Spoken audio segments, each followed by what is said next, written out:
Why minimum wage should be increased. How can someone work a full-time job and still struggle to afford basic needs such as rent, food, or healthcare?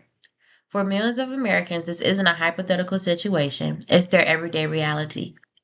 People wake up, go to work, sometimes for 8 to 10 hours a day, and still find themselves choosing between paying bills or buying groceries. Some even skip meals or delay medical care just to save money. That's not just unfair, it's a serious problem in our society. Today, I'm here to argue that minimum wage should be increased because it helps workers meet basic living standards, reduces poverty, and strengthens the economy. Minimum wage is no longer enough to live on. The federal minimum wage in the United States has been $7.25 an hour since 2009.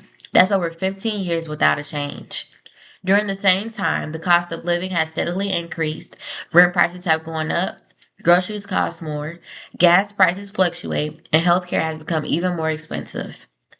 Think about this. Someone working full-time at minimum wage earns about $15,000 a year. That's before taxes.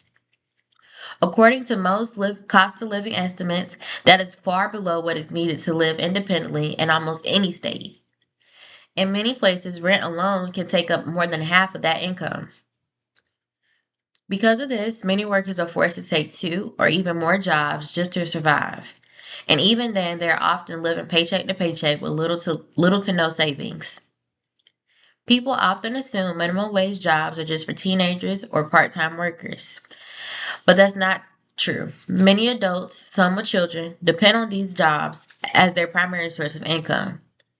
These are people working in fast food, retail, healthcare support, and other essential roles. They deserve to earn enough to live, not to just barely survive.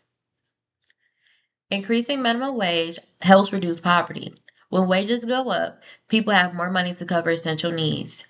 This can mean being able to afford stable housing instead of constantly moving, buying healthier foods instead of cheaper processed ones, and actually going to the doctor when needed. Higher wages can also reduce the need for government assistance programs such as food stamps and welfare. When workers earn more, they rely less on taxpayer funded support systems, which can benefit the economy overall. This issue isn't just about money, it's also about dignity. People who work every day should not have to struggle just to meet basic needs.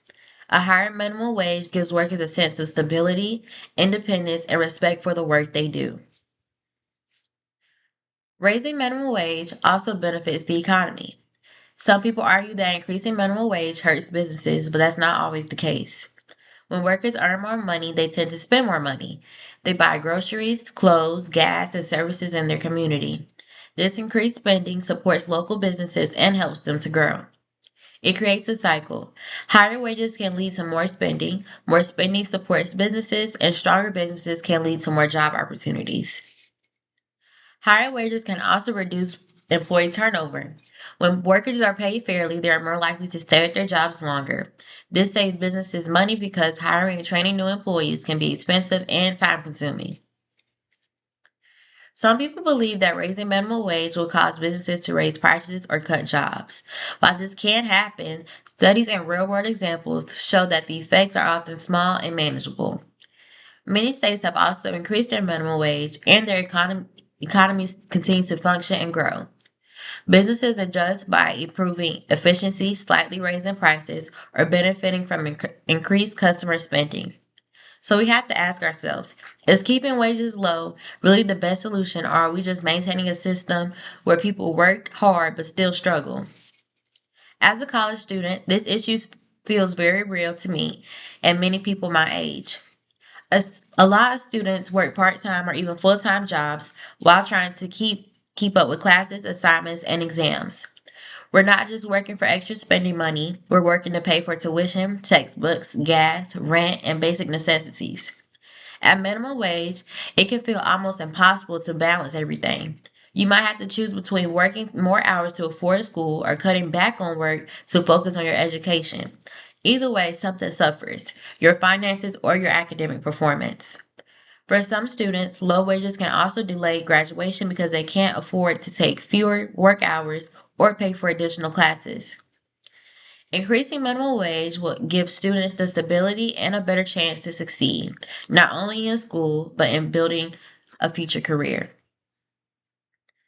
As someone who plans to be a nurse, this issue is especially important to me.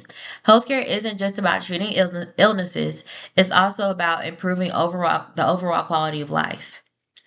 Financial stress can impact health.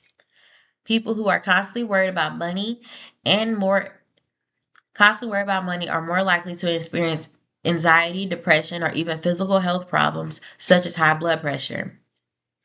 When people can afford their basic needs, they are healthier, less stressed, and better able to take care of themselves and their families. To sum it all up, minimum wage should be increased because it is no longer enough to support the basic living needs.